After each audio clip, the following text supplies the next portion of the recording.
Hamer always thought that the biggest asset the company had were the employees. And we knew that when we started out, we wanted everybody to, at least that was in management, to at least spend some time out on the shop floor learning how gearboxes, power takeoffs are put together and assembled, how we process orders, how we ship, package, and ship. And for many years, that was the end all. You had to start in the shop. We had a training program set up. Well, I'll tell you, I think a shining example would be our executive group.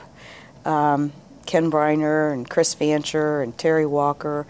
I believe most of them, if not all of them, came right out of college, right to work at Muncie Power Products. I had a college degree. I would say that 80% of the people, maybe 90% of the people back then had a college degree, all started in the shop. And you worked in the shop for a period of time. I was in the shop for about 6 months. I had an accounting degree, and there was an opening in accounting, and I moved up out of the shop and began my career in accounting, and was in accounting for a period of time, and then actually was promoted and was IT manager for 4 or 5 years. And so, you know, a lot of people would say, well, how do you get to be from accounting to IT manager? Well, it was a philosophy of the company that, you know, I was the right person, I had the right background and the right personality traits that they thought I could learn that job. And so I spent the first couple of years learning the job and ended up in IT and running the IT department. And then after a few years, they came and asked me to come back to the accounting department. So I went back to the accounting department as controller. I worked there probably for the next 20, 25 years and worked my way up to senior vice president of finance. And about last year at this time, I transferred back to IT. And if you get down into the bowels of the organization, and me personally, when I came to work, there were 2 gals in the accounting department that, you know, I had the education.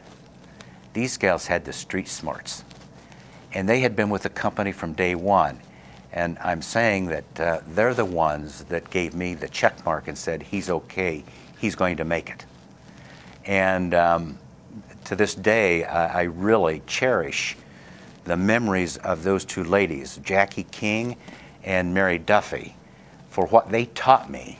And I was just starting out in accounting. I might be there for a few years, and then they might put you in marketing and move you over into different sections and departments so you have an overall view of the company, which is a little bit different than most companies. They'll keep you in the same vein. You might get different positions within the accounting or finance, but they're not going to say, hey, I think you need to just go over to marketing for, you know, a year or 2 and just see what that's all about. And that's kind of how Muncie Power is. I think that's how they've retained their employees. I mean, they treat them fairly, but they give them, in a 30, 40-year career span, they really have had several different jobs.